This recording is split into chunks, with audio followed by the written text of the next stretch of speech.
welcome to the Godmother Empires Top 10 Home Invasion Films.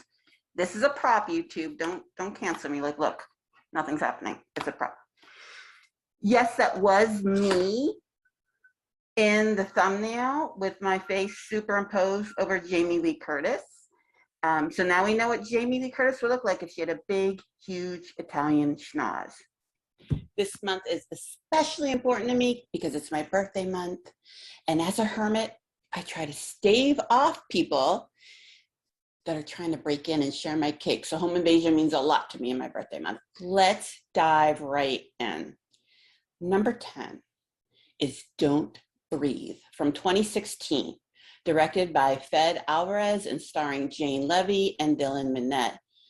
And Don't Breathe tells the story of three delinquents, Rocky, Alex, and Money, who have been breaking into homes, and they find out that there's this vet in their neighborhood who supposedly has a big stash of cash that he was awarded when his daughter was killed in an automobile accident. So he sued the other driver and came into a lot of money.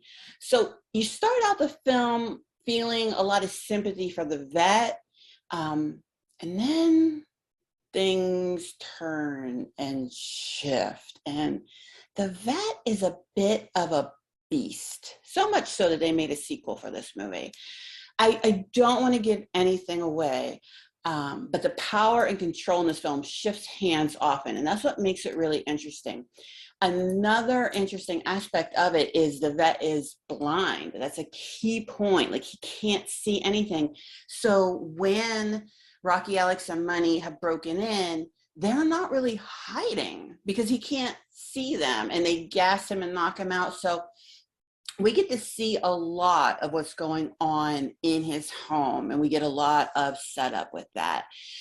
The ending is, it's satisfying for the most part. Again, I would explain why I find it satisfying, but that would give away the ending. And there is one character that I kind of wish did survive.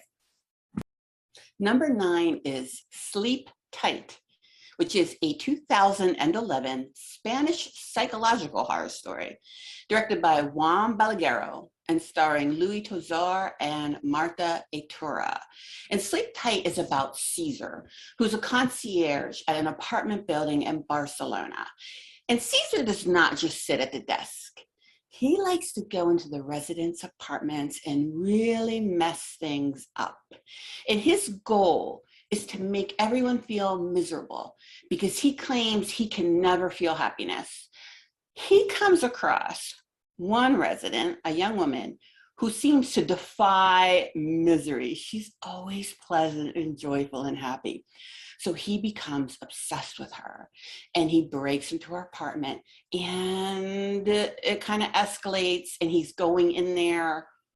And this is why it's home invasion, because he's going in there when she's home, and he's doing some super creepy things while she's there. We know a lot about Caesar's motivation because he goes to visit. We have scenes of him visiting his mother, who's an invalid, and she's mute, and he just sort of talks to her and tells her what he's up to. He confesses his crimes to her and why he's doing them. So as an audience, that's how we know what's going on.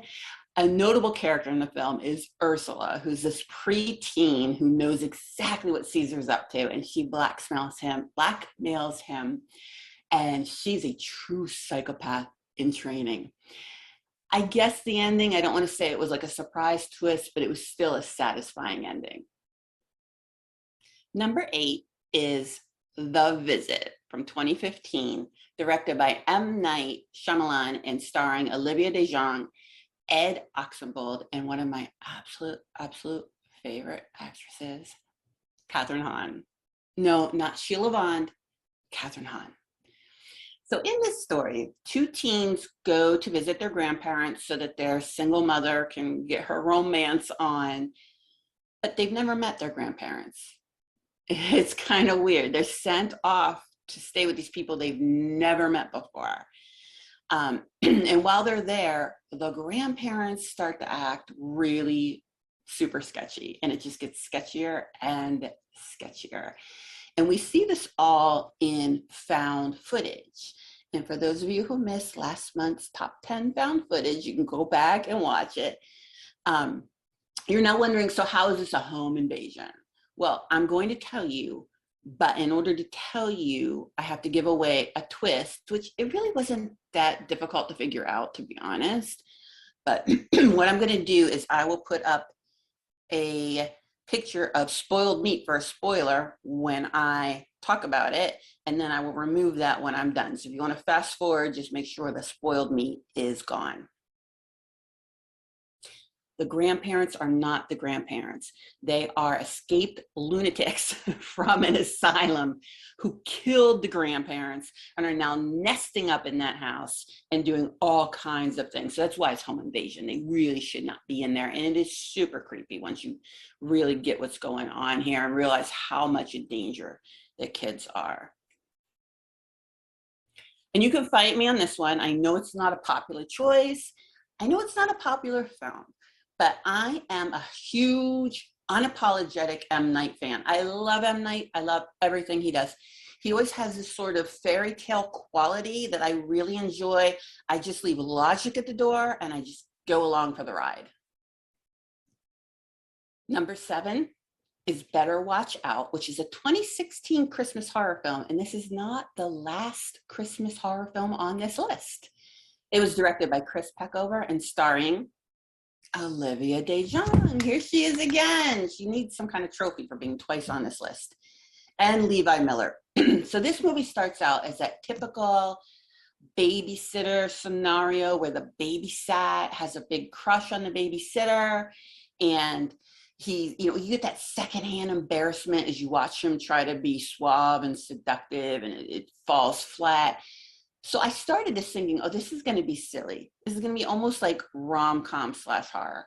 No, it was not. I did not expect it to rise to the levels of violence that it did, and that it would have that hunter-prey tension that I really love about home invasion films. That's what put it on this list for me, because I was surprised at the direction it took, and I really enjoyed going in that direction and following that path. The character of Luke, the young boy, is completely psychopathic, and I really enjoy watching crazy kids on film. Number 6, Girl on the Third Floor from 2019, directed by Travis Stevens and starring Phil Brooks and Trace Kelly Dunn. Yes, this one gets a little more supernatural than the other ones, but it's a fun ride. It's super weird and trippy, I guess is a word, which is what I enjoy about it. Basically, it's about our main character, Don, who he buys a house. His wife is pregnant, so he's buying a home for them to start their family. But he soon learned that this house has a sordid past. It's kind of like the movie His House, and that there's this battle between the inhabitants of the house and the house to live this grief-free, peaceful life, and to get over the tragedy. And the tragedy in this one is pretty tragic. I really enjoyed the acting in this one, and that's what puts it up higher on the list for me. And as I said, I really enjoyed the weird atmosphere. Number 5 is When a Stranger Calls from 1979, the original one, directed by Fred Walton and starring Carol Kane as the babysitter, who is being tormented by scary phone calls. And I mean scary. The guy starts off breathing heavy, and then he starts asking her if she's checked the children yet. I picked this one over the remake because you really need this one to take place in an era where there are no cell phones, there are no beepers. Your only way of communicating is that house phone. And I know, youngins, I know we had this conversation before, most recently when we were talking about Black Christmas, but it was possible. You could call somebody from the upstairs extension. It was entirely possible.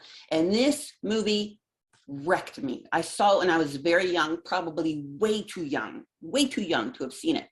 And then I went on to be a babysitter. And every time I would babysit, I'd start to think about, oh, someone could be in this house. I don't know about it. They could be up there with the kids, and I don't even know about it. So I always have a nostalgia pick on my top 10 list. This is my nostalgia pick, and it is a really good one.